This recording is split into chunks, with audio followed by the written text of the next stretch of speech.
Assalamualaikum warahmatullahi wabarakatuh. Perkenalkan, nama saya Dita Agustina dengan NPM 2315310013. Nah, di kesempatan kali ini saya akan menjelaskan materi mengenai laporan rencana usaha studi kelayakan bisnis pada usaha makanan. Baiklah teman-teman, langsung saja kita mulai ke sesi penjelasannya ya. Rencana usahanya ialah Seafood Fresh and Tasty. Usaha ini adalah restoran seafood yang menawarkan berbagai hidangan laut segar yang diolah dengan cara yang menarik dan modern. Konsep restoran ini adalah Seafood Fresh and Tasty yang mengutamakan kualitas bahan baku yang segar, pelayanan yang ramah, dan suasana yang nyaman. Untuk lokasinya akan berada di pusat kota Pangkalan Berandan yang strategis, dekat dengan pelabuhan dan tempat wisata alam sekitar. Tujuan usahanya menyediakan pilihan kuliner yang berkualitas tinggi, lalu mengembangkan ekonomi lokal dan menjadi pusat wisata kuliner di kota Pangkalan Berandan. Baik, masuk ke aspek-aspek studi kelayakan bisnisnya. Yang pertama, aspek pasar dan pemasaran. Pangkalan Berandan sebagai daerah yang memiliki potensi besar dalam industri perikanan membuat pasar kuliner seafood di daerah ini cukup potensial. Nah, untuk analisis pasar untuk usaha ini bisa dibagi menjadi dua segmen utama.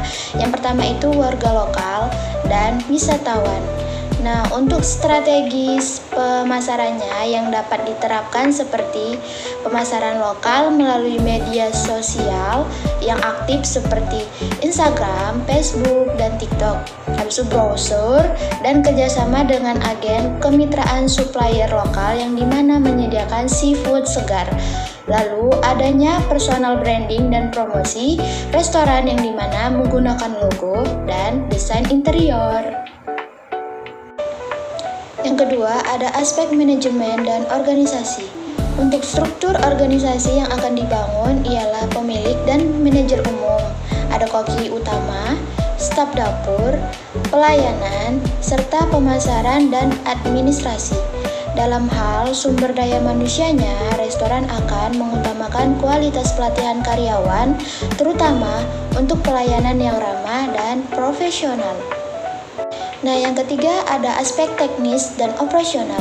Rencana operasional untuk restoran seafood ini mencakup desain ruang yang nyaman dan menarik dengan tema laut yang segar, di mana memanfaatkan elemen-elemen alami seperti kayu dan batu. Untuk jam operasional dirancang melalui dari pukul 10 pagi hingga 10 malam, dengan jam sibuk pada makan siang dan pada makan malam, serta disesuaikan dengan kebiasaan pelanggan. Nah, untuk bahan baku utama, seafood segar yang dipasok dari nelayan lokal Pangkalan Berandan untuk mendukung perekonomian daerah dan menjaga kesegaran makanan. Untuk menunya, yang dimana hidangan utama berupa berbagai jenis seafood seperti ikan, udang, cumi, serta pilihan cemilan seperti kentang goreng, salad, dan saus sambal. Yang keempat, ada aspek hukum. Usaha ini akan mematuhi perizinan pendirian sebuah usaha seperti surat izin usaha perdagangan, tanda daftar perusahaan, izin lokasi dan izin mendirikan bangunan, sertifikat layak sehat yang dikeluarkan oleh Dinas Kesehatan, serta pajak dan retribusi yang harus dibayar sesuai dengan peraturan daerah. Yang kelima, ada aspek keuangan yang dimana estimasi biaya awalnya itu ada biaya renovasi, modal kerja untuk membeli bahan baku awal, dan biaya operasional awal. Jadi, proyeksi pendapatan awal restoran seafood di Pangkalan Berandan ini bisa diperkirakan akan menarik sekitar 50-100 pengunjung per hari, dengan harga rata-rata makanan sebesar 50.000 per orang.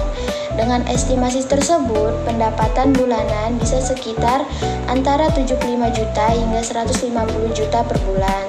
tergantung pada tingkat kunjungan promosi yang akan dilakukan. Nah, break-even point-nya dari proyeksi tersebut, usaha ini dapat mengharapkan atau mencapai titik impasnya sekitar 12-18 bulan setelah beroperasi dan tergantung pada strategi pemasaran dan pengelolaan biaya yang efektif. Nah, yang keenam ada aspek ekonomi dan sosial. Usaha restoran seafood ini tidak hanya memberikan manfaat finansial kepada pemilik usaha, tetapi juga akan berkontribusi pada perekonomian lokal dan sosial. Untuk pengaruh ekonomi usaha ini akan membuka lapangan pekerjaan untuk masyarakat setempat melalui dari karyawan restoran, petugas kebersihan, hingga pemasok bahan baku seafood. Nah, untuk dampak sosial restoran ini juga bisa menjadi tempat berkumpul yang mendukung kebersamaan bagi warga lokal dan wisatawan setempat. Baik, sekian penjelasan dari saya. Jika ada kekurangan dan kesalahan kata, saya mohon maaf. Saya akhiri. Assalamualaikum warahmatullahi wabarakatuh.